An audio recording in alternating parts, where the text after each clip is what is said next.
Sports is presented by Medica. With a Medica health plan, you're not just covered, you're cared for.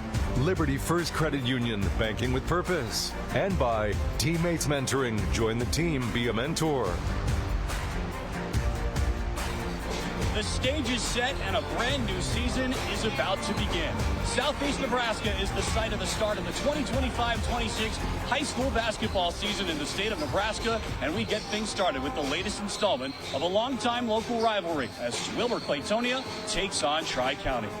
Good evening, everybody, and a very warm welcome to Wilber on a chilly night in early December. Alongside my partner, Chase Wilkinson, and with all of our crew here on News Channel Nebraska, I'm Tim Hackett. Thanks so much for watching tonight. This is just the first of what will be about 100 live basketball broadcasts on NCN between now and the end of March. Happy to have you with us here tonight. Chase, welcome to Wilber. Very excited to kick off the 2025-26 basketball season here with you. How are you feeling as we get things started? Absolutely. I'm super excited. You know, we had a great year of football. Now we're going to the hardwood, and we're going to have a really good matchup tonight. I'm super excited. Brand new season, obviously, for all four teams that we will see here tonight between the girls' game and the boys' game. What are you expecting from the girls' game here tonight, especially since it is the first game for both teams? I think what the biggest thing is people have to realize it is the season opener for both of these teams. So you're not going to be in mid-season swing right away. You're going to see some turnovers, defensive breakdowns, maybe some missed opportunities on offense. The biggest thing is you got to stick to your fundamentals for both of these teams and do what you know best. Let's take a look now at some of the key players for both teams, starting off with the home team tonight, the Wolverines for Wilber-Caltonia. They struggled last season, but a clear highlight for a winless team was their freshman, now sophomore, Karis Rosenthal. Absolutely. She was a standout player as a freshman, and going to her sophomore season, she averaged about 11 points last game. During last season, so it's going to be a big step up. Obviously, she's going to be a key point. Expect to get her the ball a lot. Meanwhile, for Tricounty, they bring back a lot of players from last year's team. They had one of the most successful seasons in recent program history last year, and at the head of that pack is one of their many seniors, Isabel Peters. Yeah, absolutely. I think she averaged about 15.5 points per game. She's really solid going into her senior year now. She's at the point guard position. She's going to be all over the court tonight. These two teams play each other around this time of year pretty much every year. The latest installment of a long-time Southeast Nebraska rivalry. These two teams separated by about 15 minutes of drive time, and they meet here tonight to kick off the 2025-26 season. Tricounty versus Wilber-Caltonia coming up at the top of the hour here on News Channel Nebraska. It all starts at Big Red Motorsports in O'Neill, a side-by-side built to work with you on the farm or the ranch. A trusted partner when you're out hunting. And the adventurous speed to feel the thrill when it's time to play. Work hard, ride hard, play hard. Big Red Motorsports in O'Neill, powering your passion every step of the way. The pregame show is sponsored by Custom Sports. Look great for every game with custom team or business apparel from Custom Sports. Whether we're talking commercial or residential plumbing, Lamel Plumbing is the place you call. Lamel provides 24-hour emergency service as well. Call them if you get in a tight spot. And as for their retail items, well, you got to check out some of their faucets, some of their kitchen items, and some of their bathroom items like their Onyx showers. And hey, say you got a digging job, you call Lamel Plumbing for that too. They've added a full-time crew for you, doing backhoe, trenching, and sewer work. Take that digging job off your list and have Lamel do it for you. That's Lamel Plumbing in Beatrice, now at their new location on North 7th Street in Beatrice.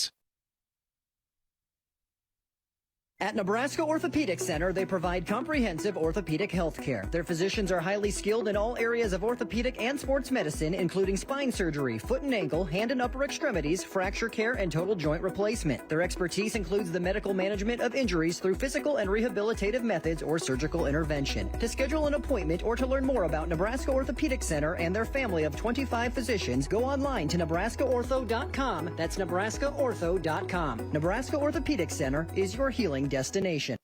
This broadcast is brought to you by 41 Auto Parts in Wilbur, Brad Christian Insurance in Claytona, and by First Tri-County Bank, member FDIC.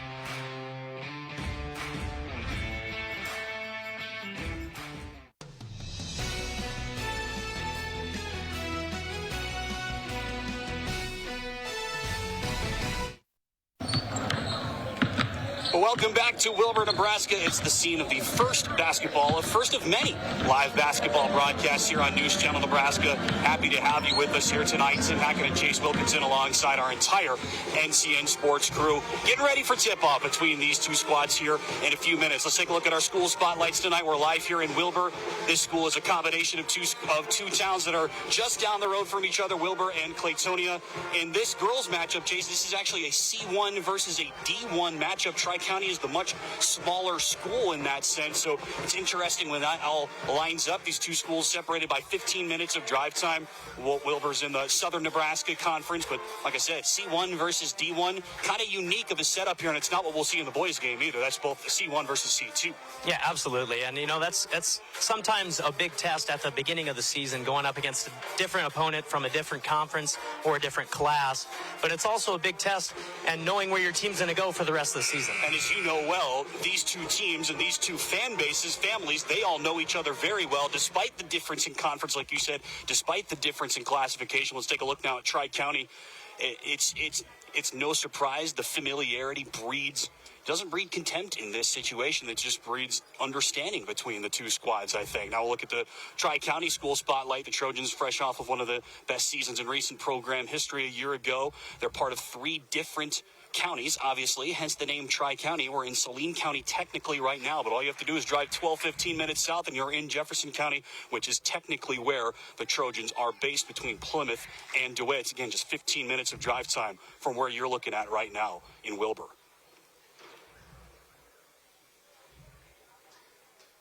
A look at the Tri-County bench as we get ready to start things off here tonight.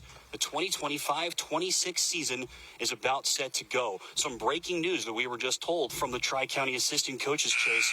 These were the starting lineups that we expected to see. These 5 names were all players that played huge parts in the Trojan season last year, but there's one name out of that group of 5 that we will not see tonight. Mila Gronemeyer, injured and unavailable for this game. We were told she will be back, but she's not playing here tonight, which is a big difference for Tri-County. Yeah, absolutely, and that's a big blow, knowing that one of your starting 5 will not be, playing tonight, especially for the first game of the season. That's when you kind of want your team to really gel together and kind of get familiar with each other. So that's going to be a big blow, but hopefully she gets back soon for this Tri-County team. Looks like Brooke Morgan, second from right, will be one of the players that Tri-County counts on in her stead, at least for now. About ready to introduce the starting lineups here on the floor as well. Always wondering how the process of everything. Yeah, we're going to play a hype video here. I love watching what all of the different schools do. And you know this territory even better than me. Just everybody has their own thing that they do pregame, especially once you get to basketball season. Really classes up the joint. It makes for a fun atmosphere. Absolutely. Brings the juice, so to speak. Some hype, some motivation.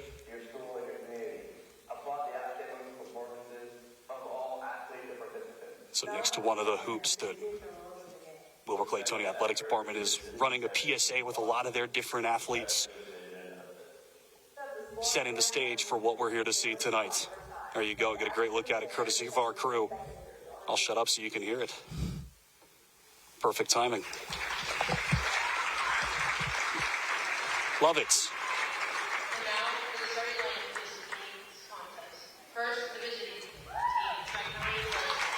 And now the starting lineups will be formally welcomed and introduced. If you're a Trojan fan, you're going to recognize a lot of these names here tonight, Chase. A lot of these folks were part of this team last year, key parts of the team last year, a 15-9 squad. A lot of upper-class experience, a lot of family ties on this Tri-County roster, here to do some damage again here in 2025-26. Absolutely, and it's so crucial to have years of experience on your team, and especially in the starting position. A lot of people bring up people from the bench, that haven't really got as much experience.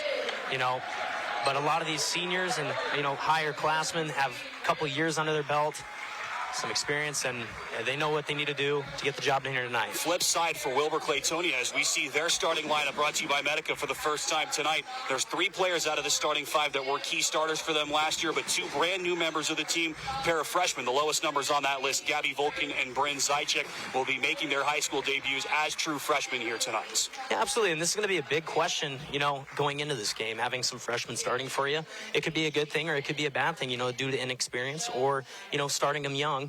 And as freshmen coming out and trying to put a show on. We'll see how it all plays out. Tricounty versus Wilber-Caltonia tip-off is next on News Channel Nebraska. This broadcast is brought to you by Sunland Seed. Mike Holtmeyer, your Pioneer Seed Rep with Sunland Seed of Beatrice. Precision Dental in Crete. And by Tri-County Public Schools. It's not just about the shoe. It's about your fit. What sets Fleet Feet aside from everything else that we've experienced is my girls being runners. They have very different needs. And so that technology with the scanning and the personal touches is just unmatched. I met Lori almost 16 years ago, and when I saw Lori open this, I knew there was no other place that I wanted to go to have someone help me with my footwear and everything else involved with running. Fleet Feet doesn't just fit your shoes, it fit your life. Fleet Feet Lincoln. Find your fit today. Darling, I believe everything's gonna be alright. No need to worry because you got somebody on your side. We all need a fam, we all need a crew. When you're in a jam, don't know what to do. Just reach out your hand and we'll see you through. Doesn't matter where you're at, we got your back. We got your back. With a Medica health plan, you're not just covered, you're cared for. We got your back. Hi, this is Rick Heyman, president of Sartor Heyman Jewelers, welcoming you to Sartor Heyman. 120 years, 4 generations of excellence. We've helped thousands of Nebraska families over the last 120 years to make their dreams come true. Thank you so much for your business over all these years, and we welcome you this year to our 120th anniversary. When only the best will do, Sartor Heyman Jewelers. And happy holidays from our family to yours.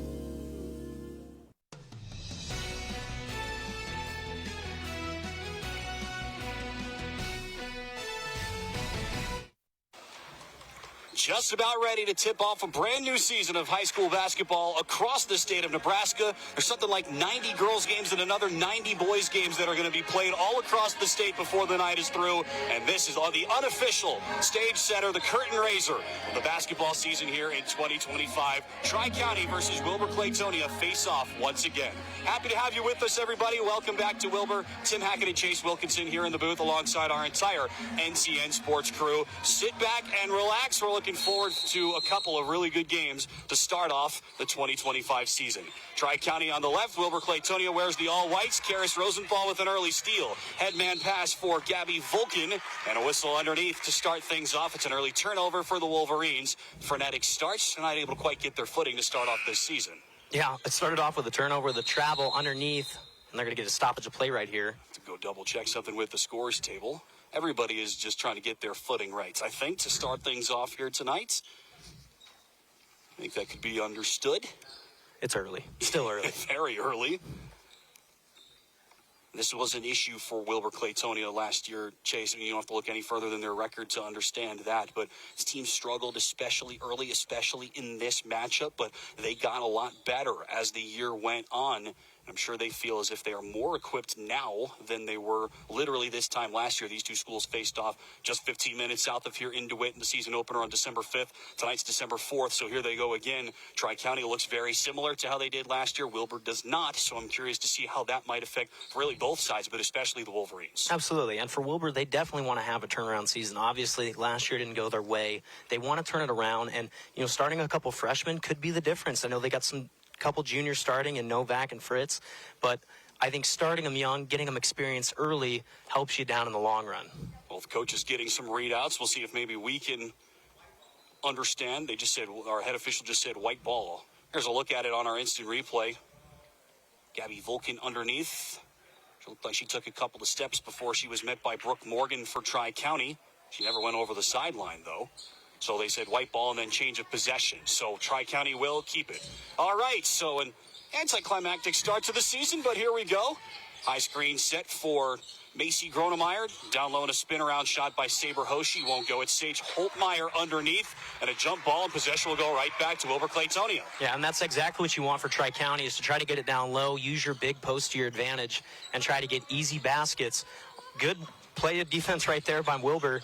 able to force a miss and then get a jump ball. Isabel Peters with the steal. Not the last time we'll say that tonight. Possession stays with Tri-County. This is a player that Mason Pelchat, you see him right there in the green polo, told me about this week. You might have had the chance to watch my interview with him. You can do so right now if you want on newschannelnebraska.com. He has known Isabel Peters for a long time, back to when he was an assistant coach at Sterling. Jumped off the floor to him even then, and here she is as the Tri-County senior, already making a difference. Sage Holtmeyer drives baseline.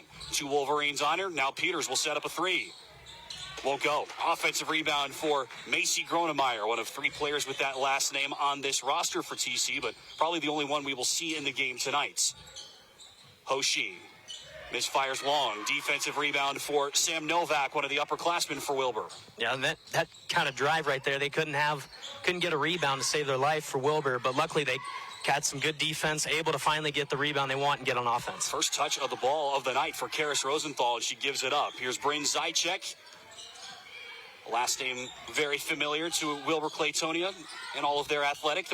Nearly another steal for Peters, but Rosenthal able to hang on to it. Gives off to Vulcan. 90 seconds gone in the first quarter. Both teams still looking for their first points of the season. Shot clock running out. Zychek tries to force it up. It was way too late. Shot clock violation forced by the Trojan defense. Absolutely. Defense indeed. Isabel Peters came in. She averaged 5.8 steals a game last year, which is almost unheard of. But you're going to see her a lot tonight in the passing lanes, trying to jump a couple of passes for sure. There is a pass she can execute on that end as well. And they say that Gronemeyer couldn't hang on to it. It's out of bounds and a turnover for Tri-County. We mentioned her at the start, but Isabel Peters, number 3 for Tri-County, does everything very, very well. Has done so for a long time. Top 10 in D1 rather in last year in points, assists, steals, field goals made. A little bit of everything. There's a rush for the Wolverines and a foul, our first of the night. Wilbur getting out in transition, trying to take advantage of the odd man rush. Now you see Gronemeyer break the press pretty easily, got a good pass, trying to lead it to her right, gets fouled in the process, almost taking it for a layup. Looks like they called it on number 1, Sage Holtmeyer, who is back behind. Rosenthal for 3, nothing but nets. And Karis Rosenthal delivers the first points of the season for Wilber-Caltonia. A great setup, great pass at the end, wide open 3. We'll take that all day long. Standout freshman season on the board to start her sophomore campaign. Don't imagine that'll be the last time we see that. Gronemeyer for an answer. All the way around the rim and no. 1 Trojan down there against 2 Wolverines. Brooke Morgan, veteran Trojan down there. And there's a foul against Wilber-Caltonia in the process.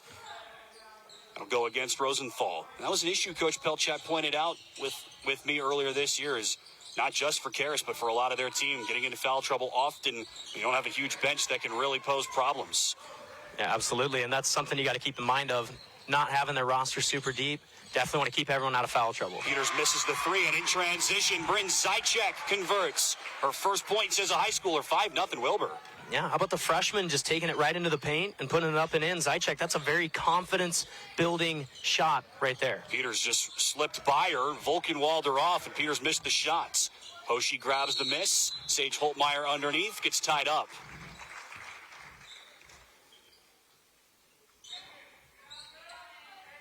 Tri-County will keep possession. Halfway through this first quarter, which is brought to you by John Henry's, our family serving yours. Happy to have you with us here tonight in Wilber, Nebraska. Post touch for Hoshi. The ball gets stuck underneath it. Wow. You know what? This is our first game of the year. You could go a whole season without seeing that. Absolutely. I wasn't expecting to see one of those tonight. They got it out pretty quickly. Well done by all involved. There's a foul against Kaylee Fritz. Starter all last year for Wilber-Caltonia. One of their few upperclassmen, as we told you. So Saber Hoshi to the line. Misfires on the first free throw. Tri-County still searching for their first points. They won this matchup 69-19 last year. Yeah, and it looks like they're getting into the paint really well, just not capitalizing and finishing those shots. There you go. First point of the season, courtesy of Saber Hoshi. Put that wedgie on the post-game highlight reel, why don't you? Pressure coming from Tri-County. Zychek breaks it. Forced out of bounds by Holtmeyer. Wilber-Caltonia will keep. Yeah, definitely something to keep in mind is with trying to break this press. You got Holtmeyer, you got Isabel Peters, both are really good at stealing the basketball. So you got to keep in mind of that when driving down the basket, yelling wolf, doing whatever you can to make sure they don't come up with the basketball. You think experience plays a part in that setup for Tricounty? Absolutely. I think, the older you get in terms of class and rank, you get better at the basketball game. You get more, used to it. You see a turnover there. Rosenthal threw it away. But yeah, absolutely. These gals they're used to playing with each other, used to playing together, right? So does that help a defensive intensity when you know who's going to be at the head of the pack all the time? Oh, absolutely. You got to put a lot of trust in your teammates when you do that. But like you said, these girls have been playing so long with each other that they have that trust built in already. So, they trust in themselves, trust in their teammates, and usually it causes success. Here's Holtmeyer from the corner. That won't go either. Tricounty still without a field goal with 4:20 to go in the first quarter. Whistled, and first sub of the night. Wolverines will bring in Hannah Cohotes, who played a key role last year as a freshman, coming off the bench to start here as a sophomore. First sub for either team tonight. More full court pressure from the Trojans. Cohote gets an early touch. Leaves off for Vulcan. Gronemeyer all over Vulcan. And Hoshi there to collapse on it. Wilbur will keep possession, but they don't have long to work with. Absolutely. That trap's kind of working really well right now. The biggest thing is you got to have patience when going against a full court press. Don't freak out, and definitely do not pick up your dribble, because if you pick up your dribble, you're kind of caught in no man's land. Wolverines bring in a sub, so the Trojans will counter with one of their own. Freshman Claire Schnelly makes her varsity debut, and there is the turnover that you were just hinting at, Chase. That pressure finally starts to pay dividends. Yeah, you see Rosenthal trying to hit Vulcan right on the right side. It's a little too much, a little too high, and that's first turnover for Wilbur. Bounce pass Hoshi, way too wide for Holtmeyer to wrangle. They get the takeaway right back. Zychek floats and a giveaway right back, intercepted by Hoshi. Headman pass for Peters, one-on-one against Vulcan. To the rack, up and in. First bucket of the season, courtesy of Isabel Peters. The thing is, Tricounty's so good at using their turnovers and causing all these turnovers. They portray it well in going to the offensive side. So there's a 3-on-3, and Karis Rosenthal converts. The Wolverines able to break the press that time and get enough of an odd man rush to convert. Absolutely, and a couple times get impressed. You start to figure out where's the weak spot in all this full court press, and she found it right there. Good response. Tricounty with the answer. Looks like both teams started to unlock it a little bit here. And Tricounty with a takeaway. Right back to work. Jumper by Schnelly. Back rim no good. Fight for it. It's Holtmeyer against Vulcan and a whistle on the floor. Timeout granted, I believe. 3:04 to go in the first quarter. Looks like both teams starting to find their rhythm a little bit as we start off the season. 7-5, Wilber-Caltonia with the early edge in our season kickoff here on News Channel Nebraska. NCN Sports is brought to you by Husker Rehab, treating the cause of the pain, not just the symptoms. By Schaefer's, we are more than just TVs and appliances. And by Claybaugh Pharmacy, your locally owned hometown pharmacy. This broadcast is brought to you by Karpashek's Market in Wilbur, home of the Wilbur Wiener, and by Downtown Family Vision in Wilbur.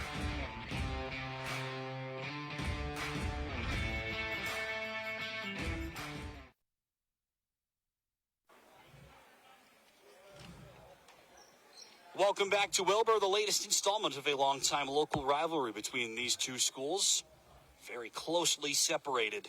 Tricounty leads the all-time series 17-8 since 2006, which is really as far back as the reliable Max Preps records go, Chase. But they won the last two, did the Trojans. But prior to that, Wilber-Caltonia had won 5 straight. So it's not like the Trojans have dominated recently, though they certainly have a healthy lead in the all-time series. Rosenthal in the corner, ripped away by Schnelly. And here come the Trojans, possible 4-on-4. Peters with the move, Peters with the pass. Here's Morgan, no good, but she's fouled.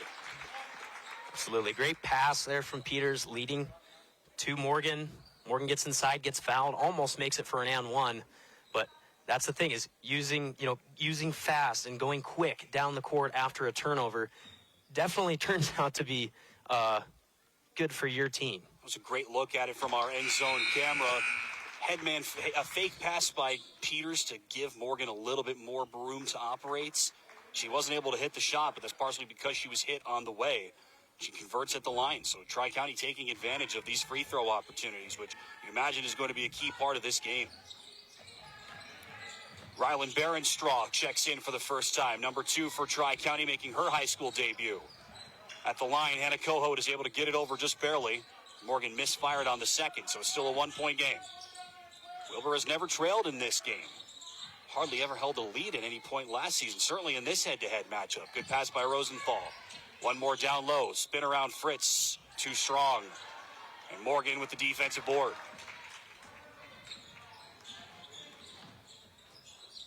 Peters for Barenstraw. Sag off her a little bit. Step back for Hoshi. Could be a difference maker in this matchup. Spins around Cohout. Leaves it for Morgan. Short off the side of the rim. Tri-County keeps it with 2:02 to go. Now, the biggest thing for Wilbur right now is they're not getting a lot of rebounds. I think they're kind of struggling right now. Tri-County already has at least a few offensive rebounds. So that's something to definitely watch for. And if you're, Wilbur, you got to think, all right, I got to start boxing out on these possessions. Almost an alley-oop pass there from Isabel Peters, and way too tall for Claire Schnelly to handle. So Wilber-Caltonia will take back over. Team was 0-24 in the 2024 season, 5-18 the year prior to that. So Wilber-Caltonia's last win in girls basketball came on February 3rd, 2024 against Fillmore Central. They've lost 27 straight. Lost every game they played in last year, but again, finished stronger than they started, no question about it. But another turnover, it's really hamstrung them so far here in this game. Can the Trojans take advantage? Peters around the high screen from Kenzie Sherling, another Trojan senior. And a foul away from the basket, committed by Bryn Zychek. I think it's going to be a good matchup all night long with Bryn Zychek and Isabel Peters. Both wearing the number 3, both guarding each other. I think it's going to be both really good players for these teams. 4th foul of the period against Wilber-Caltonia. Peters misfires. Trojans have committed just 1. Half-court pressure, nearly forces a turnover, but Vulcan's able to rip it into the corner. Rosenthal tracks it down, nicely done. Backs her way up and runs into a foul because of it. Nicely done by the Wilbur sophomore. That's just a great heads-up play. Foul's going to be on Barenstraw. Might have got pushed right at the end. Yeah. That's just because Wilber-Caltonia did enough to break the press, and even because of that, the Trojans were a little bit undermanned getting back.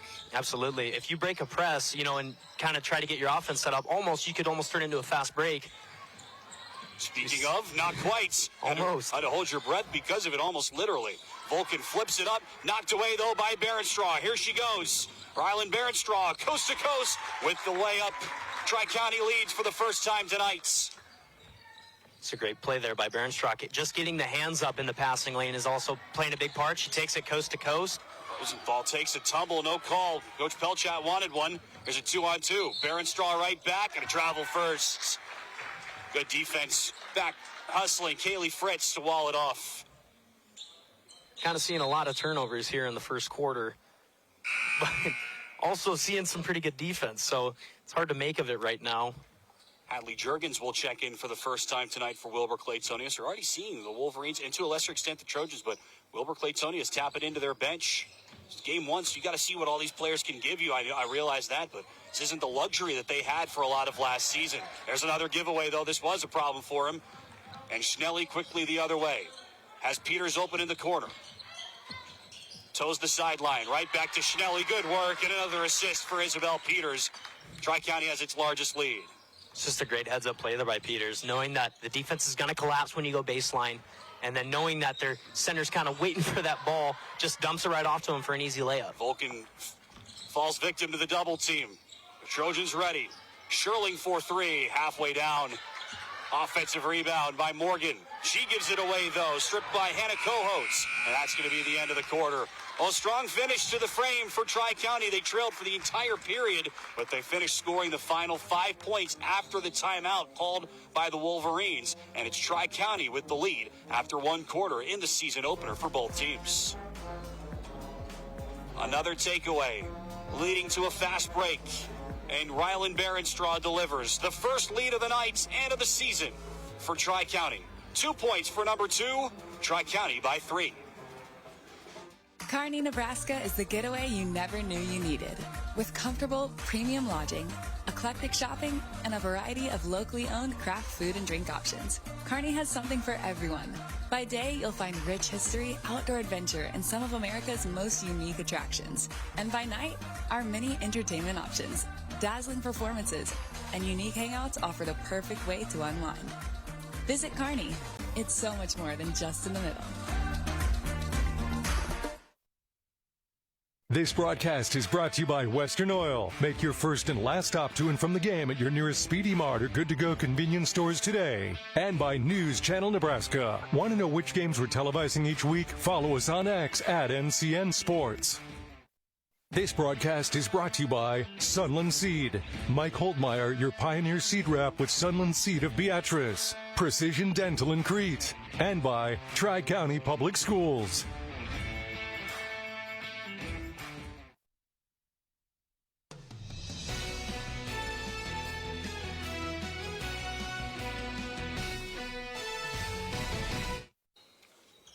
Start of the second quarter here in Wilbur, joint home site for Wilber-Caltonia. Wolverines find themselves down by 3 as we start off quarter number 2.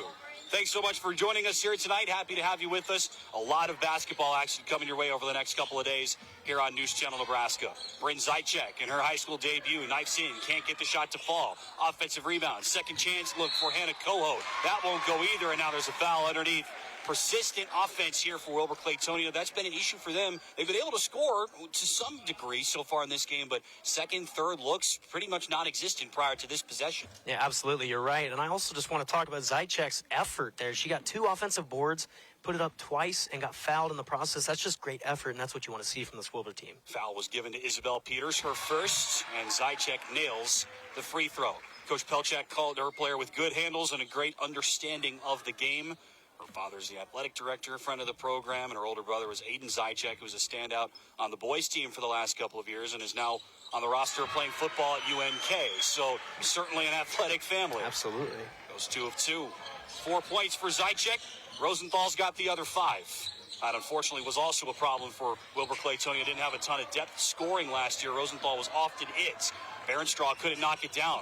Got knocked down by Volkin on the way, and then Gabby Volkin with the turnover. Too hot to handle for Hadley Juergens. Tri-County takes over. Yeah, just a little miscommunication there on the pass. Looks like Juergens really wasn't expecting the ball right away. And Volkin was kind of under, pressure, under defense, and threw it away. It's another turnover for Wilber. But a good game so far. Again, Tri-County won this game by 50 points exactly last year. Sage Holtmeyer for 3. Short off the side of the rim. And Zychek digs out the rebounds. Gets away from the press break. They sag off Bryn Zychek here. Wilber's able to cross the timeline with ease. But right back into the half court. Tri-County settles in and gets the steal. Here's Peters, coast to coast, no problem for Isabel Peters. The steal and the deal. 6 points already for the standout senior. Absolutely. What a finish, too. I think she had 3 defenders on her and still got that layup to go up and in. Cohote the other direction. Berenstraw all over her, pass into the feet of Zychek. And somehow she's able to dig that out and keep possession. Down low for Kaylee Fritz, off glass and good. Good setup by Zychek. It's a great finish there by Fritz. Could have got fouled, might have had some contact on the arm, no problem. Puts it up and in. Coach Pelchak called her a player that knows how to get to the free throw line. I'm with you. Could have done so there. Was not given the opportunity. Tri-County by 1. There's Saber Hoshi from the foul line. Gets Fritz out of sync. Sets up Holtmeyer for 3. Halfway down and out. And Saber Hoshi digs out the offensive rebound. She's good at that. Tries to get around Fritz, and a jump ball is called. You see Fritz with the height advantage. She kind of just kept her hand on the ball at the end of this play. Again, another offensive rebound for Tri-County, but also just the relentless defense right there. She's just going to grab the ball, hold on to it with one hand. That's going to be a jump ball. To me, Saber Hoshi has the chance to be an X factor in this matchup. Her numbers last year are good, but figure she has the opportunity to do some damage in down low. Got Kaylee Fritz on her right now. She's done a good job of it. Holtmeyer leaves for Berenstraw. Buries a 3. Beautiful setup. Holtmeyer with the pass. Berenstraw with the finish. Yeah, you kind of expected that. Tricounty in the first quarter has had a lot of good looks at the rim, at the three-point line, but that was the biggest thing when the shots finally start, trailing along with it and start making those big shots. It took them almost 4 minutes to score a point of any kind. Took them almost 5 minutes to score a field goal, and since then, they've been the one in the driver's seats. Absolutely, and sometimes it's just those first game jitters, just being in an actual game, your first time. Get a little knock off the rust, they say, right? Yeah, absolutely. Get the chance to finally see somebody else, right? And a lot of these teams, Wilbur especially, they played a jamboree last week against Beatrice, so they got to see another game or another team, right? But it's not quite like this. Hoshi off the bottom of the backboard picks up her own miss. Gronemeyer for three. That won't go. And the rebound pops into the hands of Karis Rosenthal. Here she goes. She can get out in transition. Leaves off for Zychek, though, and the Wolverines will slow it down. Right back to Rosenthal. Sees a double team. Up top. 20 to shoot. Vulcan off glass and good. Well, count it as a two. First bucket for Gabby Vulcan. And that's the biggest thing with going up against the zone is you got to have pass fakes and you got to throw the ball across the court. Able to find Vulcan right there for a big two to make this only a 2-point game. Peters almost lost the handle, but she's still able to kick it into the corner for Sage Holtmeyer. Sage remains ice cold to start things off, and Rosenthal ultimately finds the rebound. Holtmeyer played really well when these two teams faced off last year. Hasn't been able to find it so far tonight. Vulcan, yes, lost her footing. Just a little bit too far out in front of her, it looks like. Yeah, absolutely. Look, she had the numbers. It looked about a 3-on-2 situation. Just had a high dribble right there. Couldn't get position. That's going to be another turnover for Wilbur. I got to see this matchup when these two teams faced off in Tri-County in DeWitt about 15 minutes from here last year, Jason. There was some obvious standout players in that game, and what was most, all you need is the eye test sometimes, right? You play the sport for a long time, so you know the ins and outs better than I do, but we walked away from that game just wholly impressed by Sage Holtmeyer and Karis Rosenthal. And then you just peel back the curtain just slightly, and you realize that was the first ever high school game for those two players. They both scored in double digits. They were both difference makers, hit key shots, got out in transition, things like that. And again, we walked away from that thinking, all right, well, both of these two schools have somebody on there, have somebody that can be a bellwether for them for years to come. Absolutely. Just like you said, only being freshmen and putting up really good numbers, their freshman, campaign. It only shows promise and, staying healthy, of course, but, the future's bright for these two teams. And what was ironic about that is that was one of Sage Holtmeyer's highest scoring games of the year. She finished 5th on the team in points per game, which was not what I would have expected after what we saw in this matchup a year ago. No good on that shot. Fritz almost had a rebound. Zychek on a third effort. Yes. Swirls it around and in. And Wilber-Caltonia has tied it up. Again, there's Zychek just never giving up on the offense, trying to get as many offensive boards as she can. She gets another one there, puts it up and in, and ties the game up. 8-5 run for Wilbur to start off the third. Baron-Straw again for three. Side iron, no. Offensive rebound by Schnelly. That won't go. Tap back up, Gronemeyer, no. Schnelly's there on the backside. 4th time's the charm for Tri-County, and they're right back in front. We're not seeing a lot of rebounding from both teams. More offensive rebounding, but it's kind of funny to watch a bunch of these, possessions have 2 or 3 chances at the rim. And that's something that's has to be cleaned up, at halftime coming up. Offensive rebounds certainly have been a key for Tri-County. They get a defensive rebound there. Peters, headman pass for Gronemeyer. Can't stick it with the left hands. Oh, she reached in and nearly knocked it away from Zychek. They're going to call her for a foul, though. Wilbur bench loves it. Third foul in this quarter against Tri-County. They were called for just 2 in the first. And that's against Macy Gronemeyer. If you're a Tri-County fan, you know this by now, but there's a lot of family ties on this squad. So there's Macy, Mila, and Brinley all on the roster. All of the Gronemeyer family, all distantly related. That's right. They're all on the volleyball team this year as well. Solid program over there. Has been for the last few years. Again, Rosenthal too hot on that pass. Turnovers really starting to pile up here for the Wolverines. That's definitely something that, is going to be talking at halftime with, Coach Pelchat and Coach Larson. Both sides are going to be in the locker room talking about rebounding and turnovers. It's a big part of the game, and that's something you can't give too much of. Left the gap wide open. Claire Schnelly cut right through it, but couldn't find the finish. Here comes Wilber-Caltonia. Rosenthal, nice leave off. Floating it up, Cohoes. Nothing there. Baron-Straw with the backside board. bullets it up the middle of the floor, and Hoshi's there. But there's a whistle first against Tri-County. I think they're going to call a jump ball there. Great play by Novak, able to get in the passing lane, get a hand on the ball, and actually holding on to it to force that jump ball, giving, their team another offensive possession. Call by you. 2:15 to go in the second quarter. It's brought to you by Steve Carper and the crew at O Street Carpets. Stick around. We'll have a lot coming up for you at halftime as well. It's 2 minutes away from that. Novak spins around. Zychek steps into a three. Just misfires off the front of the rim. Rosenthal underneath for the offensive board. Rebounds starting to pile up for both teams. Looks like there wasn't a foul given earlier. My correction there, so that was a foul. Good play there by Rosenthal. Kind of out-rebounding two Tri-County players right there.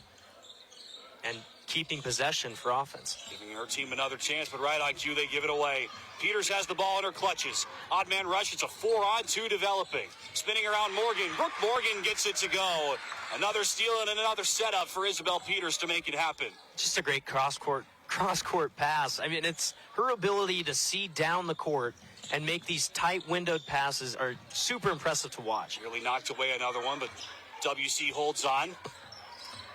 Novak into the corner. Skip pass finds its way into a friendly hand. That's Hadley Juergens. She wasn't able to flip it up and in. Stick around for our halftime show, our halftime teaser, our halftime conversation, rather. It's brought to you by RMV Construction. Trusted, local, and proven. RMV Construction, located in Kearney and Lincoln. And you're going to get an over-the-back call right there. Looks like Schnelly kind of reached over Juergens for that rebound. They're fighting down low. Might have got just above her. Now they're going to call that every time.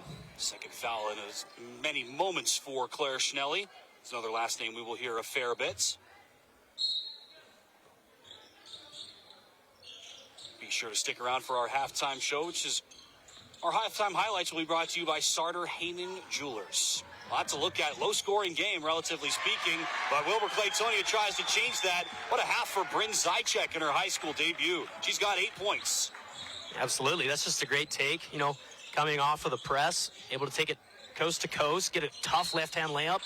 Beats all players with those 8 points as well, by the way. A whistle, free throws coming up here for Tri-County. Rare foul against the Wolverines. Second on Kaylee Fritz.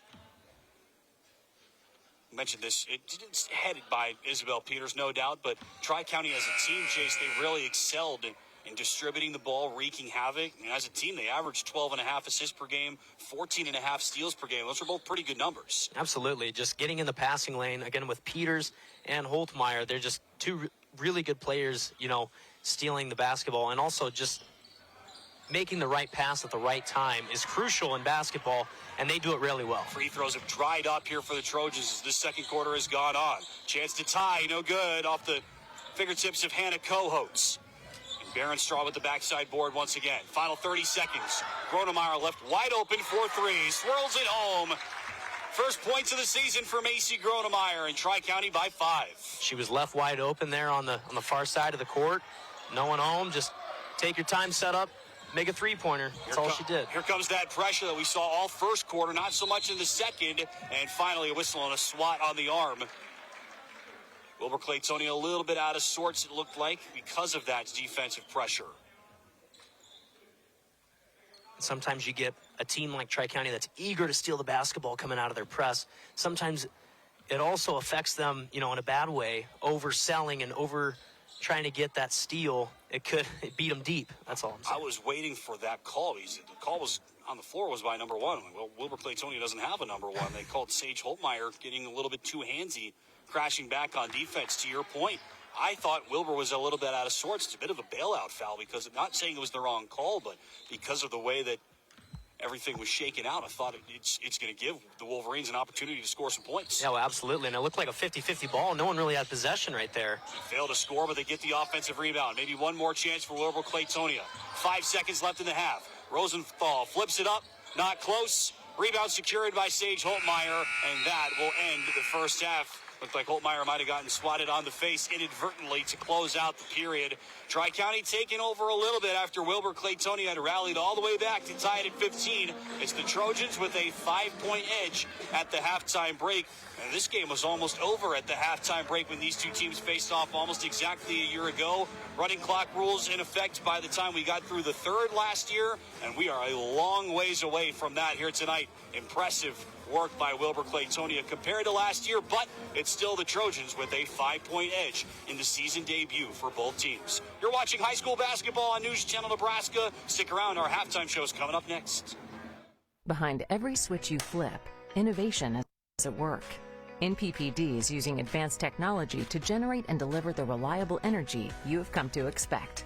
Like AI-driven platforms to optimize energy generation, drones for infrastructure inspection, smart meters for faster outage detection, and helping advance carbon capture and sequestration technologies. It's not just electricity we're delivering, it's innovation. Powering the state, empowering your life. Nebraska Public Power District. It's time to get in the game. When you team up with teammates, you don't need paths or a playbook. 1 hour a week can encourage a student in your community to win in school and in life. Hundreds of young people are waiting for a mentor to show up and build their confidence, character, and hope for the future. Be the teammate every young person deserves. The clock is ticking. Sign up at teammates.org today. Join the team. Be a mentor.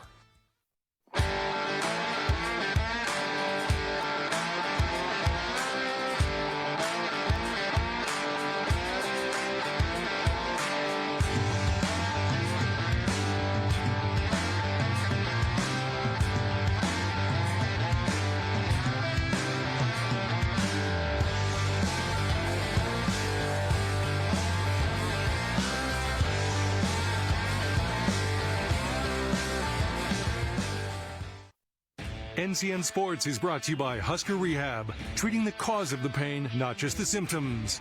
By Schaefer's, we are more than just TVs and appliances. And by Claybaugh Pharmacy, your locally owned hometown pharmacy.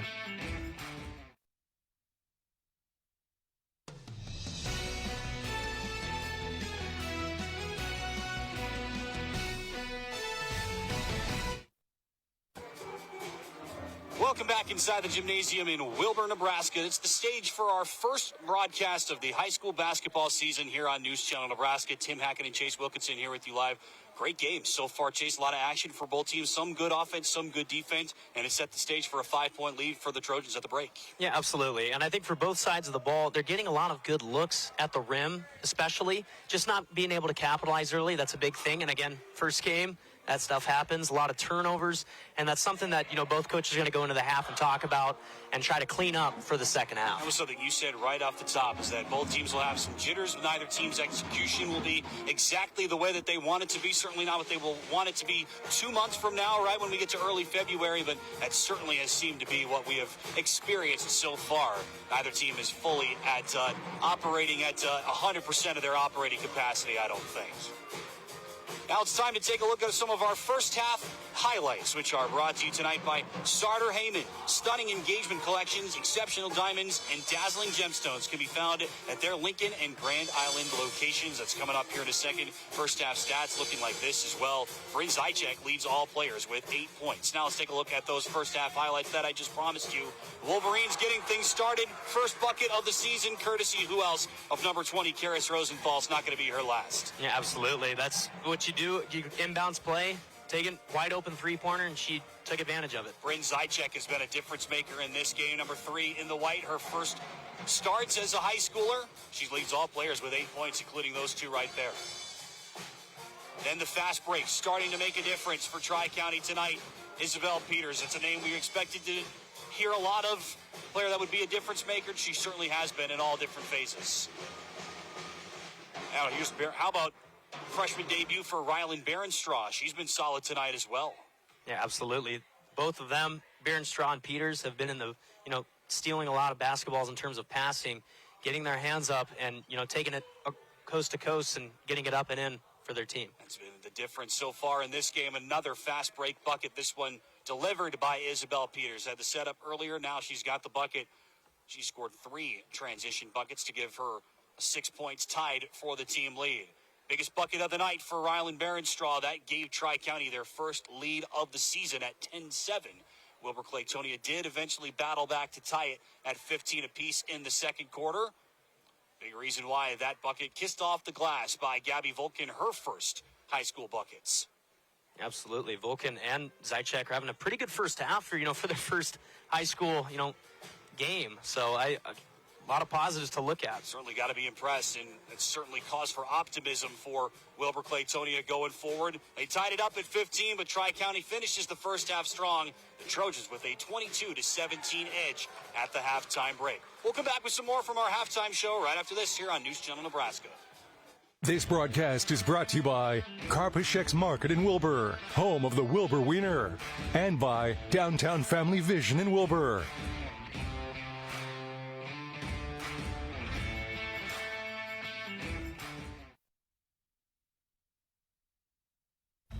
I spend with purpose because I bank with purpose at Liberty First Credit Union. With my Liberty Plus checking account, I can earn extra cash just for spending on everyday things, like groceries, online or in-store purchases, and lunch. At Liberty First, anyone can join, so start earning money to spend on the things you love. Start banking with purpose. Start banking with Liberty First Credit Union.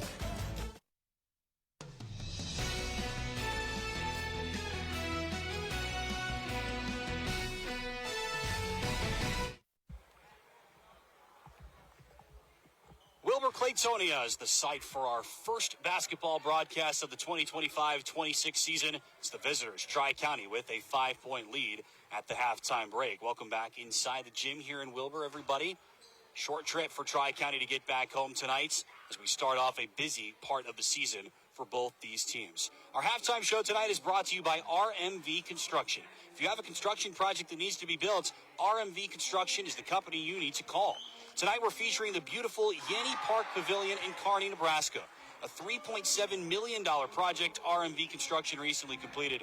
RMV built this 3,600 square foot event space, which features a catering kitchen, wraparound patio, and a fire pit area.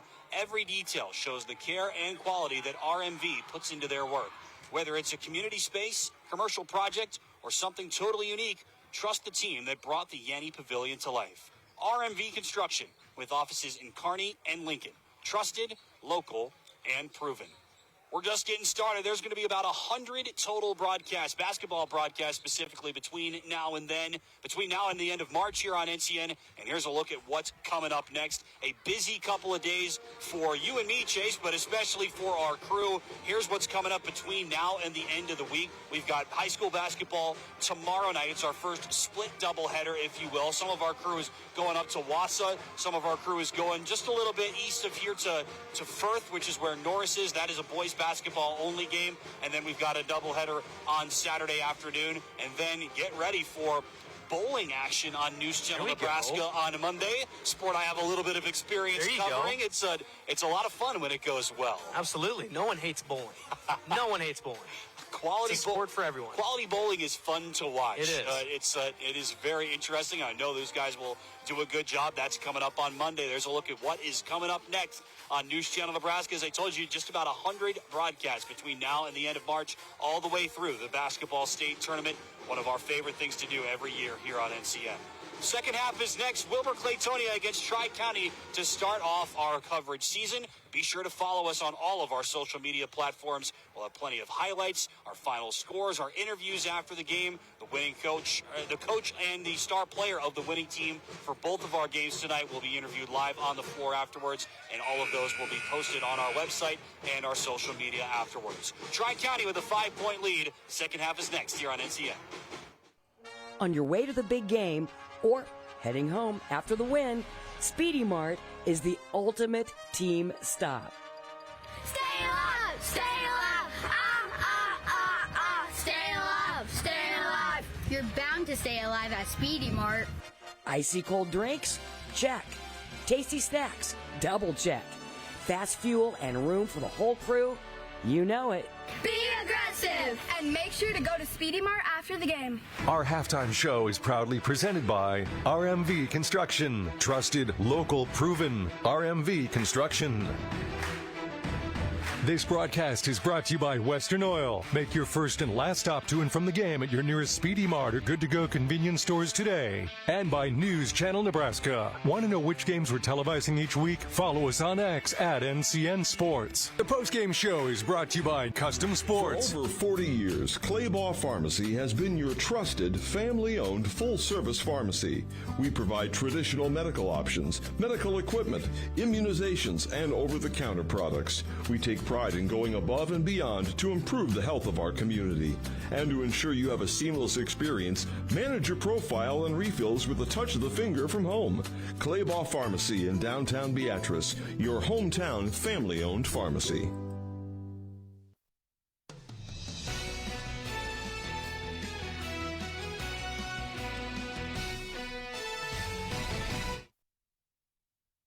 Part of the second half here in Wilber, Nebraska. Tri-County Trojans with a 5-point lead as we begin the third quarter. Welcome back inside the gym here in Wilber, everybody. Tim Hackett and Chase Wilkinson here with you live alongside our entire team on NCN Sports. Happy to have you with us on a chilly but lovely Thursday night in southeast Nebraska. The Trojans give it up on their first possession of the second half. Karis Rosenthal nearly has it poked free by Macy Gronemeyer. Wolverines will keep possession. First half scoring summary looks like this. 2 points for Gabby Volkin, 8 for Bryn Zychek to lead all players, 5 for Karis Rosenthal, those all came early, and 2 for Kaylee Fritz for a game total of 17. Remember, Wilber-Caltonia scored 19 in the entire game when these two teams faced off last year. Zychek for Rosenthal. For 3, front of the rim, no good. Rebound ripped away by Tri-County and Macy Gronemeyer. She had 3 points, Saber Hoshi with 1, Brooke Morgan with 3, Claire Schnelly with 4, Isabel Peters with 6, Rylan Berenstraw with 5. Scoring summary for Tri-County for a team total of 22. So 6 different Trojans finding the score sheet in that first half. See a turnover there. And that was a huge issue for both teams. Yeah, Gronemeyer lost it out of bounds. Definitely something that was talked about, in the locker rooms. But a couple turnovers early here in the first minute of the third quarter. Definitely something you have to keep your eye on. I'm sure both, teams prayed to hold on to the ball first like that. Straight up strip by Isabel Peters. Head fakes on Volkin and slices it through. Isabel Peters making it happen. Tri-County has their largest lead. Here's another steal. This time it's Gronemeyer with the steal and the deal. Back-to-back turnovers, back-to-back buckets. Tri-County by 9. That was so quick. 2 quick turnovers, 2 quick buckets. It was a close game, 17-22. Now they're almost down by 10 for Wilber-Caltonia. Rosenthal looking for an answer. Feathers the pass through, and her target got taken down. That's Sam Novak on the backside for Wilber-Caltonia. Starters on the floor to start things off for Mason Pelchat's crew. And indeed for Mike Larson's Trojans as well as we start the second quarter. Zychek back down low for Volkin. Finds Kaylee Fritz at the foul line. She gets bumped by Isabel Peters. Kind of soft there, but Wolverines will certainly take that. Second against Peters. Second of this third quarter already. Yeah, absolutely. And Tri-County has, gotten so many steals already in this game. So sometimes you're going to be quick to jump the gun to try to get another steal sometimes, and that tends to happen. But not right there. They kind of caught her red-handed. Got that foul. I think we know, Chase, that at this sport in high school and in college, one year's not the same as the other as Volkin rattles that one around and in. First points of the second half for the Wolverines. So it's not completely fair for Wilber-Caltonia for us to keep flashing back to what happened last year. But until they win a game, people are going to do that. I think just kind of inherently, and especially because this was the matchup to start the season last year, and it was so one-sided. The growth that we've seen already from this team against the Tri-County team that looks very similar to how it did last year. They did lose Aubrey Sims. They don't have Mila Gronemeyer playing tonight. Those are 2 changes to be sure, but the rest of this crew is back, and they're all still here playing well. And Wilber-Caltonia has looked like a much better team. 5 on the shot clock. Peters forces it up, and Isabel Peters gets it to go with 3 on the timer. Tri-County by 10. Isabel Peters is having a great first half and also leading it to her second half. Got another 3 there. So there's going to be a foul called. And that's going to be on Holtmeyer, I believe. Third made three ball by a Trojan. Yes, and it's the third foul against Sage Holtmeyer. First player in real foul trouble for either team, so she will need to come off. They will replace her with fellow underclassman Rylan Berenstraw, who's picked up some of that scoring slack. Again, 69-19 was the final score when these two teams faced off a year ago. Tricounty led big after the first quarter, and then Wilbur really had no response. It was 33-11 after the first quarter. Wilber-Caltonia scored 8 points the rest of the way. That is by no means the storyline here tonight, and a double dribble has been called. The Wolverines will take back over. Yeah, it's going to be on Berenstraw. I kind of saw a little bit right away in the corner here, and the ref called it. Just a little too quick. Sometimes you go too fast, trying to get a fast break, trying to move your offense quickly. And sometimes that tends to slip up. You're like, oh, I traveled, and I picked up my dribble, and then I started dribbling again. You sniped it immediately from all the way up here. And unfortunately for Wilbur, there's another snipe courtesy of Isabel Peters. She takes it away, steals the possession for her squad. Dress sharp, we have pride in what we do, and we're going to wear those yellow jackets to show people. Now, we're a little old school, but we're also the important broadcast of the night.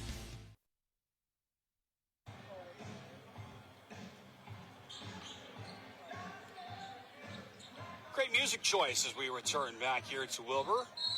Tri-County's fresh off of one of the best seasons in recent program history. They went 15-9, which is certainly good. Might not seem like anything groundbreaking, but for this program, for how it's been for the last decade or so, again, one of the highest win totals in recent history. Peters can't knock down the three there. She finds it again.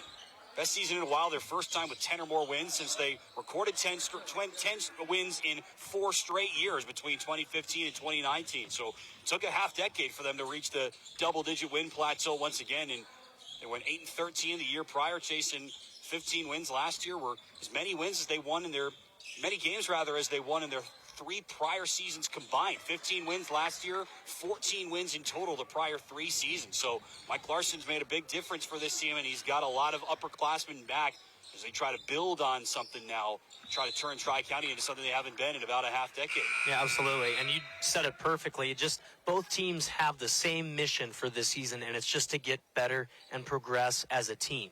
You know, Tri-County having a pretty good season last year. They want to make a trip to Lincoln, maybe go to state. For Wilber-Caltonia, it's just making progress, winning more games, trying to put games in total together and just try to build as one. Our third quarter is brought to you tonight by Husker Rehab, treating the cause of the pain, not just the symptoms. Unfortunately, the cause of the pain tonight for the Wolverines has been turnover after turnover. Very nearly cough it up again. Rosenthal somehow holds on, gets mauled by Berenstraw, gets the ball back over to Fritz, or check it to Novak. And she's able to cross the timeline, but takes a tumble and turns it right back over. She just kind of delayed the inevitable there. Tri-County takes back over. It's been just kind of a steady bleed here for Wilber-Caltonia. They've played well, certainly much better than they played in this matchup last year, and much better than they played in a lot of their games last year, to be frank. But they've not been able to keep pace as this game has gone on, and Tri-County extends their largest lead. Freshman Claire Schnelly with the buckets. And then you're going to get an over-the-back call. It's going to be Tri-County's ball, but you have to credit Tri-County in their defense and in their press. It's been suffocating so far for Wilber-Caltonia to get anything really started or even try to make it down the court, let alone without turning the ball over. Peters down low for Schnelly. Berenstraw was clapping her hands, looking for the pass. Peters tried to go underneath. Good look. Check it, it's Morgan on the receiving end, not Schnelly, 13, not 11. And they get a foul and a trip to the free throw line. Yeah, she was wide open coming down the paint, clapping her hands, saying, hey, give me the ball. I want to score. Gets fouled in the process. She's going to go to the line and potentially kind of put this in the high teens for their lead. Third foul against Kaylee Fritz, so she becomes the first Wolverine with 3 infractions. Holtmeyer's on the bench with 3 for the Trojans. Free throws really eluded Tri-County in that second quarter. Only hit a couple in the entire game. 2 in total. Morgan had 1, Hoshi's got 1. They both came in the first quarter. Finally, Morgan ends the droughts. 4 points for the Tri-County senior. Ball fakes and patience right here for the Wolverines, just trying to get it past half court. They just barely do as Fritz is able to keep it in play in the quarter. Couple of head fakes around Morgan, down low for Rosenthal, and she gets fouled as she goes up. Karis Rosenthal scored those 5 points early in the game. We showed them both of her buckets to you on our halftime highlight reel, and she hasn't scored since. Yeah, it's kind of been a tough time for her right there, but luckily she gets the ball down inside, kind of backs down the defender, able to get the shot up, gets fouled in the process. She's going to go to the line. And these are points that are really needed for Wilber-Caltonia. No doubt. I feel like it's now or never for this team. And Rosenthal provides her first point since the first quarter. True standout for this team and really the offensive engine. Coach Pelchat told me they had to replace almost everybody from the previous season going into last year's winless squad. Lost almost all of their scoring, almost all of their minutes, almost all of their production, so on and so forth. Had to replace all of that with a lot of seniors graduating. Rosenthal goes 1 of 2. This time they return a large portion of their production from last year. Rosenthal's, of course, at the head of the pack, scored almost half of their points on the balance of the season. Berenstraw misses the 3. 11 points per game was Rosenthal's output for a team that scored 25 points per game. And there's another turnover. Hannah Cohope, the guilty party that time. The offense was certainly the struggle point for the Wolverines last year. Just told you 25 points per game on average. They only went over 30 6 times. Yeah, and they're just having a tough time tonight just trying to set up their offense. Can't get anything going just due to Tri-County's just right up in your face playing defense. They're doing a good job so far creating a lot of turnovers. My question for you is, where would you assign the blame, if you will, as Peters misfires on the 3? Wilbur's been out of sorts a lot of times trying to find their footing. That was something Coach Pelchat told me this week was something they had to wrangle with last year with so many new players as Rosenthal tries to navigate the double team. That should be a bonus situation. The signal was an inbound, but Wilbur's already in the bonus. And they will rectify the situation. Second foul against Sabre Hoshi. Could have been either one, frankly. And a timeout by Mike Larson prior to that. We'll keep it right here so I can continue to ask you my question. Right. That is something that Wilber-Caltonia is working on this year, is getting situated, right? Just figuring out where you need to be. That inability last year led to a lot of fouls committed, free throws afforded to the other team. That ratcheted up the points per game that they allowed. And on the flip side, it also made it so their offense was not able to get in sync. And that diminished, put a ceiling on the points per game that they were able to score. So just more comfort, more experience, more familiarity with each other, with the sport, with the scheme and all of that. Second-year head coach for Mason Pelchat. All of that will help to get those numbers back the way that Wilber wants it to be, but that doesn't come easily. No, absolutely not. And, the saying is Rome wasn't built in a day. Basketball teams weren't built in one day either. I feel like this is a young squad, has got a lot of talent, just young. A lot of freshmen, a lot of sophomores, and it just takes time, progressing, throughout the years and especially in seasons, just trying to piece together some really good games and even building off of that and trying to cause some momentum to roll your way. I feel like that's a big part, and I think it is the future for Wilber-Caltonia. I think they got a lot of good freshmen, a lot of good sophomores. Zalacek, Vulcan came in, and they're playing pretty good for freshmen right now, and that's big shoes to fill if you're Wilber, but they're doing the best and making the most of it. Meanwhile, we were just looking at the Tri-County huddle. Can't underscore enough what they have done, because after a bit of a slow start for them offensively, they have really put the clamps down as Rosenthal misfires on the first free throw out of the timeout. Remember, Wilber had the 7-5 lead. It was 10-7 after the first quarter. So since then, they've scored only 13 points since that first quarter ended. So the Tri-County defense in all phases, right? Both at the head of the pack, at that full court press or three-quarter court press, and then also defensively underneath the rim. Both of those phases have been really, really good and has made it hard for Wilber to find any inroads. Yeah, and they really press in their defense in terms of trying to get more turnovers from Wilber and really establishing, they're not going to let them score that easily, down under. Peters' pass tipped and intercepted. Touched up by Cohotes and snared by Kaylee Fritz. Chance for the Wolverines to try to dip back into this thing. They trail by 11. Good read by Kenzie Shirley. She couldn't quite pick it off. Rosenthal fires a 3. Won't go. Second chance for Cohotes. That won't go either. Tri-County with another defensive rebound. Peters quickly. 2-on-1. Bounce past Berenstraw. Can't sneak around Rosenthal. And Berenstraw picks it up on the loose side. And Wilber-Caltonia will take over after all that. You see Berenstraw. She's going to be stepped out of bounds as she gets the ball on that far right side. But it's honestly a big sigh of relief for Wilber-Caltonia, kind of dodging another offensive rebound and another possession for Tri-County on offense, where they're getting a lot of good looks. Sometimes it hasn't fallen for them, but they're getting a lot of good looks at the rim, and they're not taking advantage of it. it seemed to me, and I got to see Wilber-Caltonia a couple of times last year as a giveaway, as Zychek was not on the same page as Hannah Kohut.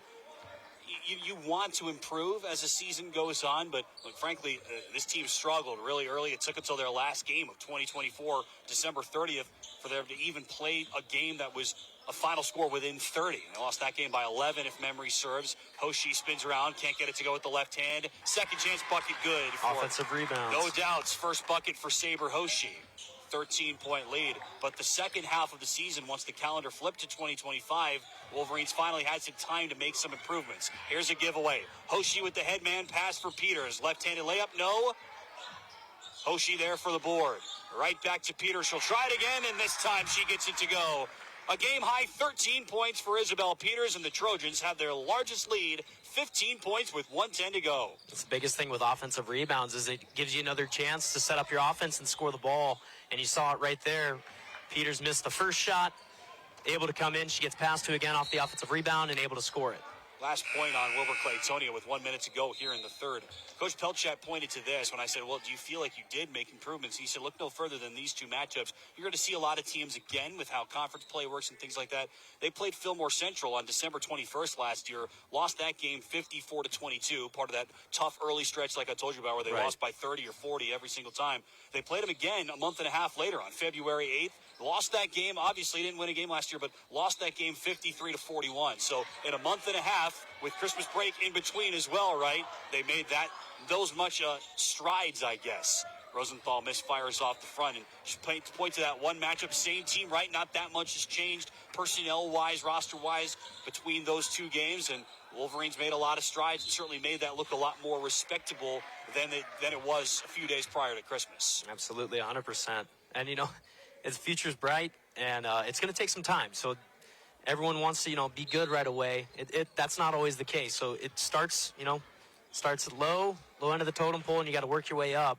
But I think they're on the right track to that. Meanwhile, Tricounty was just rock solid last year. They gave up 1,001 points on the season, which I thought was interesting.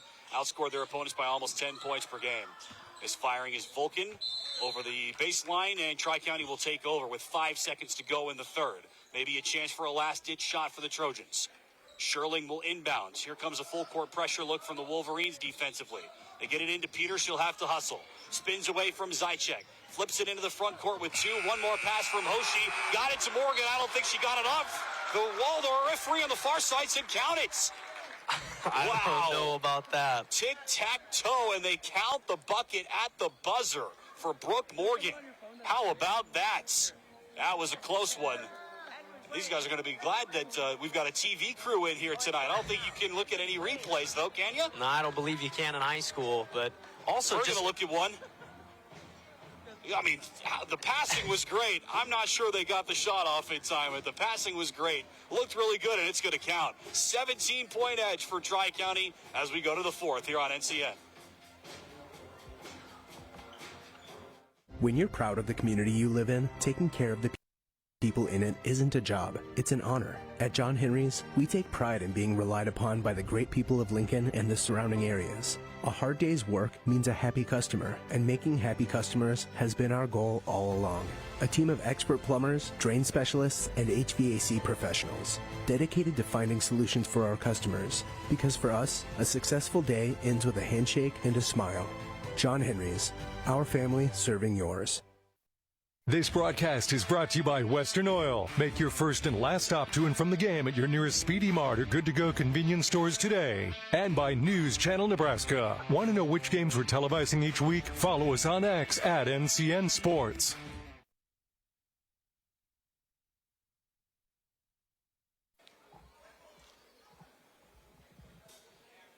Well, not your standard buzzer beater to end the third quarter. We'll see if we get a look at it, Chase. And you called it off.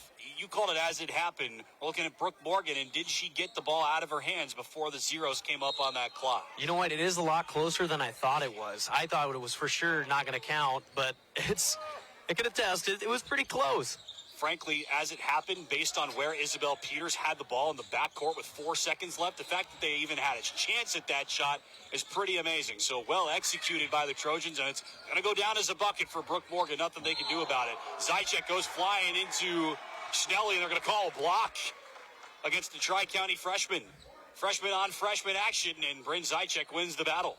Yeah, Zychek's just going to kind of roll to her left, little play fake. Kind of went right into her.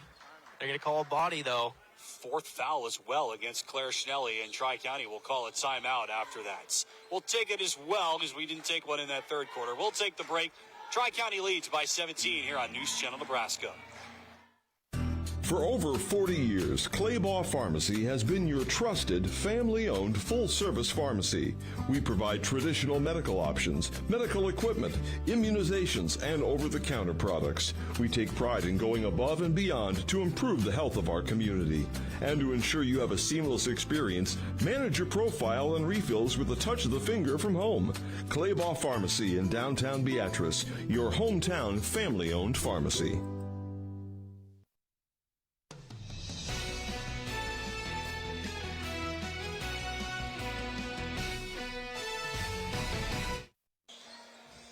Busy time of the year as we officially tip off basketball season.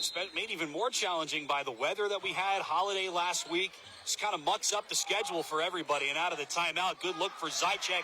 And her second effort, she knocks it down. Double-digit output for Bryn Zychek in her high school debut. She's having a great game so far, able to get that layup up and in. The thing I liked about it, though, she missed her first, rebounded, and made the second one. All the way around, waiting forever for that shot to potentially fall in. And finally, Isabel Peters gets it to go. 15.5 points per game last year. She's got 16 tonight. Baron-Straw with the steal. One-on-one to the rack, up and in. Welcome to Tri-County, Ryland Baron-Straw. She's had a big night. 20-point Tri-County lead. Largest of the nights. Back-to-back buckets. That's been a problem for Wilber-Caltonia, and the Trojans have just steadily built this lead. Baron-Straw right back to work. Spins around Novak. Misses the shot low, and Sam Novak is able to pick it up. Rosenthal went flying afterwards. Two hands. Vulcan right back to Zychek. She's feeling it, and she hits it again. Bryn Zychek with her first three. Kind of sending the statement with that three-pointer. A little heat check is what we like to call it. See if you got the hot hand. Down. She certainly does. Mason Pelchat will now call the timeout. He sees his team try to stay afloat in this game, Chase. Look, Wilbur had the lead for really almost the entire first quarter before Tri-County rallied back to take that 10-7 edge going into the first quarter intermission. They have not trailed since, have the Trojans, but man, Wilber-Caltonia not going away quietly, which is impressive. Again, they don't want to hear anything more about last season, but I think it's fair to say until they win a game, they will. They've lost 27 in a row, and in total, this team looks like they've got some resolve in them. Absolutely, and they got some fight, and that's why, Coach Petchlot called that timeout, is to, stop the clock first off and try to get a chance, to get some offensive possessions. They haven't had a chance to really get their offense established. So maybe just slowing them down, saying, hey, let's slow down, have patience on offense, get the right look, because when you get the right look, as you saw with that Zychek 3, good things will come. His goal is starting off this season, talking with Coach Belchan. Again, you can watch this interview online at newschannelnebraska.com if you're so inclined. He said, this is a coaching adage, right? But he said we need to control what we can control. If another team's going to come out and hit a bunch of threes on us, that's one thing. But we need to take care of the ball, limit turnovers, limit fouls, keep things that we can control under wraps. And if we do that, we will have more success than we've had. So certainly still a lot for them to learn. This is, of course, just game one of a 2-dozen-game season. Peters nearly coughed it up, hounded the whole way by the two Wolverine freshmen, and they force a giveaway. Fritz with the takeaway inside the paints. It's a great takeaway, and now that establishes Wilber-Caltonia to slow down and get an offensive possession. Nearly turn it over. Rosenthal gets bodied down by Holtmeyer. Zychek's able to hold on to it, though. Peters in her face, floats it up for Vulcan. Cuts around Morgan, and a foul has been called. Gabby Vulcan's going to head to the free throw line. Definitely not what they drew up in terms of offense, but it did its job and got, Vulcan to the line. Good take there underneath, trying to get that right-hand layup to go. Nearly crisis. They nearly coughed it up on a couple of different occasions, but they're able to hold on to it long enough and give Gabby Vulcan the chance at points. Free throws have not been kind to Wilber-Caltonia tonight either. They've hit just 4 in the entire game. 2 by Zychek, 2 by Rosenthal. And those, of course, are the team's 2 leading scorers. Vulcan makes it 5 with her 5th point. 47-23, 6 minutes to go. Good setup by Morgan. Setting the table for Berenstraw, and a foul first. She was able to leave it off for Saber Hoshi. Foul first, however. You see Berenstraw realize that she's kind of got numbers. Able to try to take it for a layup. She got hip checked right there. Those are one of the worst fouls. It's so painful. Love the hockey reference as well. Stay right down here. It's a hockey player. They'll move on, right? Yeah. Holtmeyer ready for another inbounds. Here's Berenstraw, 4-3. Yes! Off the inbound. Great setup by Holtmeyer. And Rylan Berenstraw converts again. She's got 10 in her high school debut. What a play by Berenstraw. Able to just come back after that hard foul. Able to put up a three-pointer that'll go. Holtmeyer with the steal. Forces it ahead to Berenstraw. Here she comes again. Right back to the bucket. Back-to-back scores for Rylan Berenstraw. And the takeaways leads to yet another bucket for Tri-County. She's kind of doing what Sage Holtmeyer did as a freshman in this matchup last year. She's scoring the points, becoming an expert depth option for this team as Rosenthal returns serve. Rare points here in this fourth quarter for Wilber-Caltonia. 5 minutes left in the game. Wolverines clawing with the Trojans threatening to pull away, and Berenstraw might have just done that. Her third deep ball of the evening. 15 points in her high school debut. Berenstraw Wilber-Caltonia might have to double her the rest of the game because she's been on fire for this last 2 minutes alone. Novak tries to answer, cannot. Love to see that when this happens. Sometimes there's somebody who's not necessarily at the top of a scouting report that becomes option A. And that is what Rylan Berenstraw has become as this game has gone on. Sage Holtmeyer will head to the line. We knew that this Tri-County team has so many good options coming back. Now, Mila Gronemeyer is out, not playing today. 5 points, 4 rebounds per game, number 5 typically for this team. So she's out. You knew that Peters was going to have an impact. She has. She's the game's leading scorer. Holtmeyer's on the board here in her sophomore season. Saber Hoshi's been quiet, relatively speaking, but enter Rylan Berenstraw in her first high school game. Talk about making a difference and making her presence felt. Yeah, absolutely. What a way to step up, too, knowing the absence of one of your starters, knowing that there's a spot, coming in, maybe taking up that starting spot. And as a freshman, she's made a pretty good case for herself. No doubts. Holtmeyer misfires on the second. Tremendous multi-sport athlete, Sage Holtmeyer. She's a stud track and field athlete as well.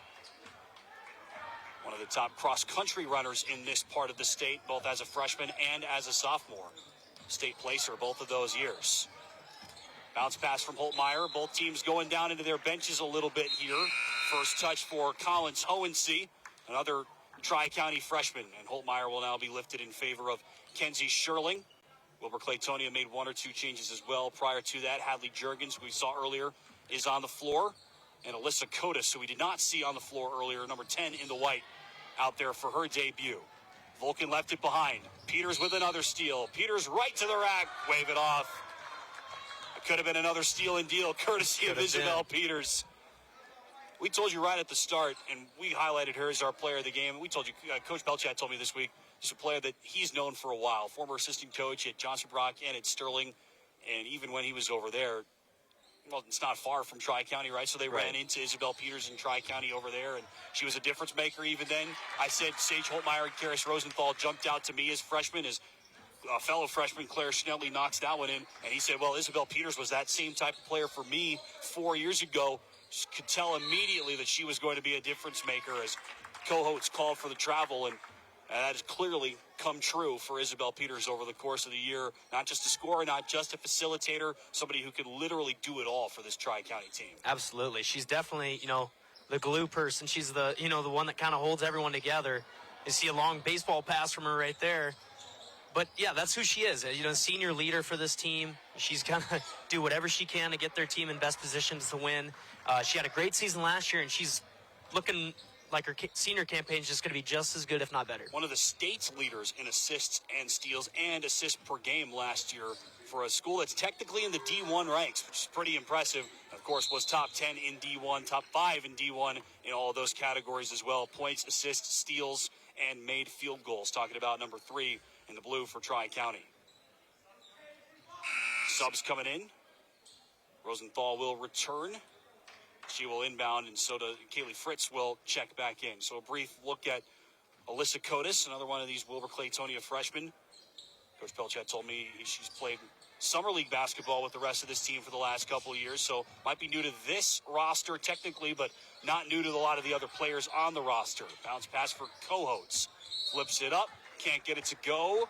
Stays with Wilber-Caltonia. It was a pretty good battle underneath there with Fritz and Schnelly trying to go for that rebound right there. And that's what you like to see. 3 minutes to go in this game. You know, obviously it's leaning more towards Tricounty, but what you want to see out of Wilber-Caltonia is the fight, and keep battling till the last whistle. So we just saw Isabel Peters check out, and the fan standing in front of us on the Tri-County half of the gym gave her a nice ovation. I wonder if that's the end of the road for her tonight, with Tri-County up by 25, 3:03 to go. Talk about building, and you said it so well earlier, but I heard it consistently from these coaches that I talked to in advance of this game, and I've chatted with a lot of basketball coaches over the last couple of days as we get all of our coverage season started here on News Channel Nebraska, etc. And they all said, in some phase or in some facet or another, right, we want to be better as the season goes on. We don't expect that we will be at our best right now. That was true to a man, to a woman who I talked to this week. Berenstraw turns it over. Rosenthal for Zychek off the side of the rim. And Schnelly with another rebound. But to your point earlier, this is just game number one. And there's a lot of progress that is still to be made. And frankly, for both of these teams, they're hoping is still to be made if they are going to make some inroads on whatever their goals and expectations are. Absolutely. Both teams are going to, take this game. Tri-County might be pulling out the win here. Wilber taking this loss, but there's a lot you can learn from both sides of this. You saw a lot of fight. You saw a lot of hustle. You saw a lot of mistakes, but those can be cleaned up. That's not what you're worried about. You want to see fight. You want to see effort, and that's what you want to see out of all your players. Post touch for Collins Hohensee. Can't get it to go. And Fritz with the backside rebound for Wilber-Caltonia. Don't go anywhere. We've got one more game still to bring you. The boys' half of our boys-girls doubleheader. Wilber-Caltonia versus Tri-County. We're expecting that'll be a really intriguing matchup later on tonight. Rosenthal lost the handle. Taken away by Hohensee. Force free from behind by Fritz. And then a jump ball as Fritz ties up with Shirley. Tri-County takes possession with 2:11 to go.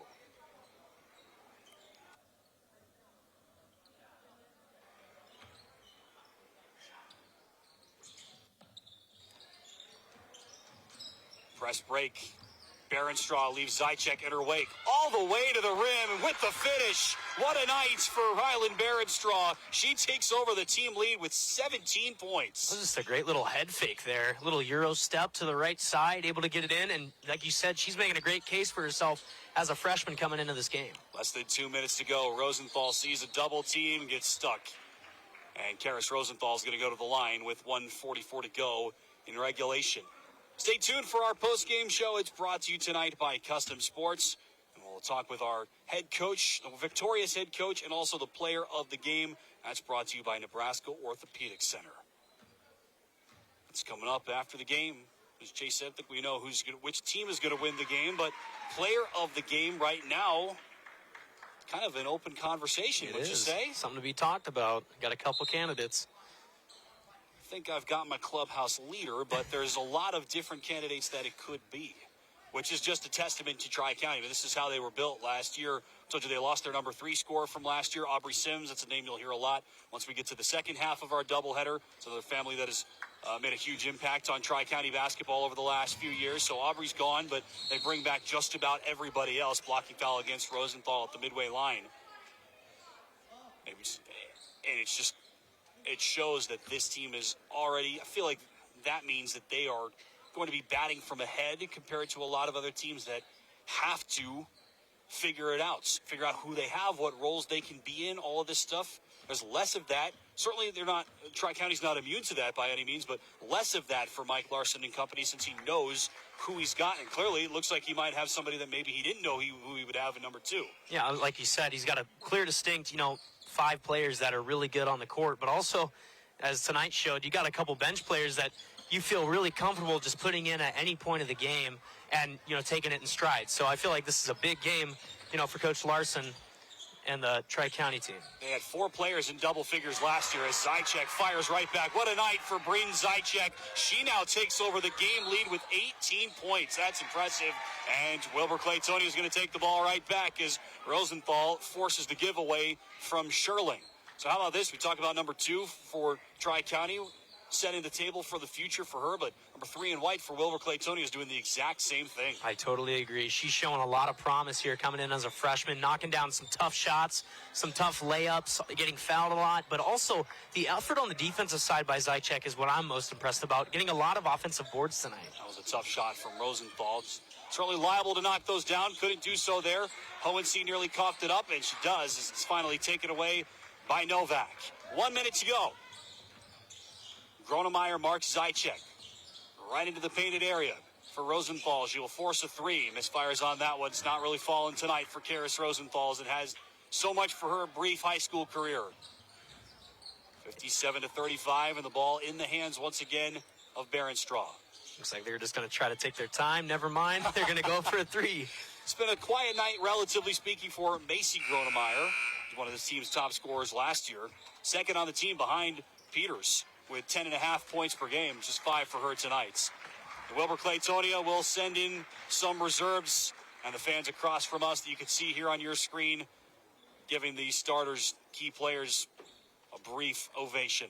Final 30 seconds of the season opener, and a different look at a lot of different players who might factor into things for Wilber-Caltonia before this season ends. Gronemeyer with the takeaway. Tricounty doesn't have to force the issue anymore if they don't want to. After a bit of a slow start, the Trojans steadily took control, and it was all Tricounty from the finish. Wilber-Caltonia was much improved compared to this matchup from almost exactly a year ago, but their losing streak is still going to stretch to 28 straight, and it's Tricounty that starts off the 2025-26 season with a comprehensive win. There's another L for Wilbur, delivered by Tricounty here tonight. Trojans extend their all-time series lead to 18-8 since 2006, and it's the Trojans that start off this season with a victory. Your final score, Tricounty 57, Wilber-Caltonia 35. Impressive performance from Tricounty, almost not quite from start to finish, Chase. They had a slow start, but once they started to get going, they were tough to knock out. Right, like you said, it took a little bit for their offense to get going, but once it did, man, they took off and they never looked back. They got a lot of turnovers, they got a lot of steals, and the future's bright for both teams, but for Tricounty, it looks like they could be making a deep run this year. That's just how they're built. Fresh off of one of the best seasons in recent program history last year, 15-9. The Trojans start off this season 1-0. They defeat Wilber-Caltonia in the season opener for both teams. Stick around. We'll have our post-game show when we come back here on NCN. So this yellow jacket, it basically symbolizes that it's showtime.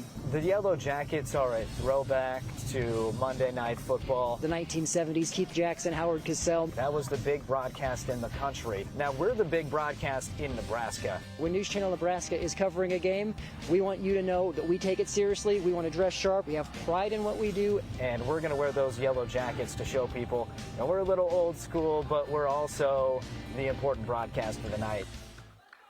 When you're proud of the community you live in, taking care of the people in it isn't a job, it's an honor. At John Henry's, we take pride in being relied upon by the great people of Lincoln and the surrounding areas. A hard day's work means a happy customer, and making happy customers has been our goal all along.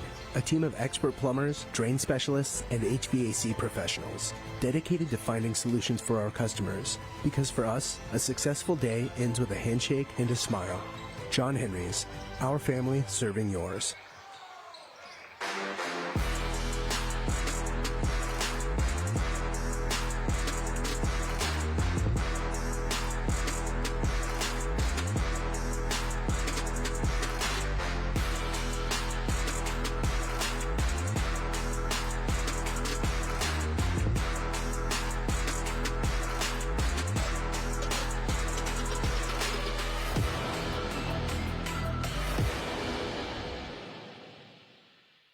It all starts at Big Red Motorsports in O'Neill, a side-by-side built to work with you on the farm or the ranch. A trusted partner when you're out hunting. and the adventurous speed to feel the thrill when it's time to play. Work hard, ride hard, play hard. Big Red Motorsports in O'Neill, powering your passion every step of the way. Whether we're talking commercial or residential plumbing, Lamel Plumbing is the place you call. Lamel provides 24-hour emergency service as well. Call them if you get in a tight spot. And as for their retail items, well, you got to check out some of their faucets, some of their kitchen items, and some of their bathroom items like their Onyx showers. And hey, say you got a digging job, you call Lamel Plumbing for that too. They've added a full-time crew for you, doing backhoe, trenching, and sewer work. Take that digging job off your list and have Lamel do it for you. That's Lamel Plumbing in Beatrice, now at their new location on North 7th Street in Beatrice. At Nebraska Orthopedic Center, they provide comprehensive orthopedic health care. Their physicians are highly skilled in all areas of orthopedic and sports medicine, including spine surgery, foot and ankle, hand and upper extremities, fracture care, and total joint replacement. Their expertise includes the medical management of injuries through physical and rehabilitative methods or surgical intervention. To schedule an appointment or to learn more about Nebraska Orthopedic Center and their family of 25 physicians, go online to nebraskaortho.com. That's nebraskaortho.com. Nebraska Orthopedic Center is your healing destination.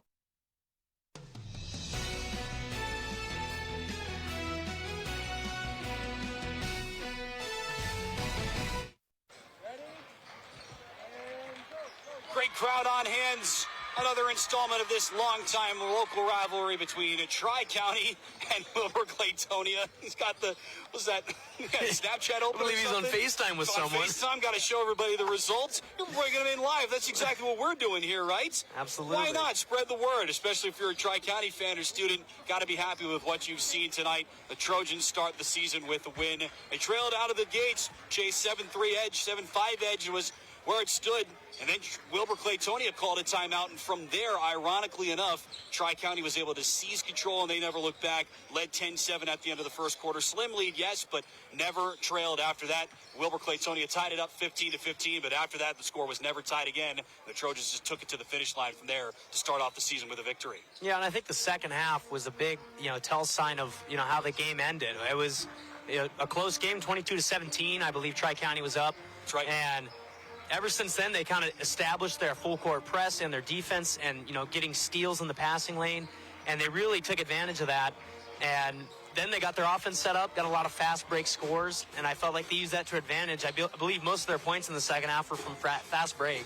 So it just goes to show you how their defense could turn into offense so quick and how explosive it can be. You're right, 5-point edge at halftime. That was all it was. Remember, it was 33-11 after the first quarter when these two teams faced off almost exactly a year ago. Wilber-Caltonia scored 8 points combined over the second, third, and fourth quarter. Not quite that dire this time around, but at the end of the day, it ended up being a relatively similar result. But frankly, look, they halved the deficit from last year. They lost that game a year ago by a flat 50. Here tonight, 57-35. It's not going to feel a whole lot better for Wilber-Caltonia, I grant, but frankly, you don't have to look any further than that to see the improvements that they made in just 12 months. Absolutely. There's some definite improvements that, as shown tonight. There are a lot of freshmen stepped up and played for Wilber, shown some signs of, that they're going to be a better ball club this year. And I feel like, it might take some time, but they will, the future will be bright, and they will get better from this game. Let's take a look at how we got here. We're ready for our post-game highlights, our top plays from our first game of the season.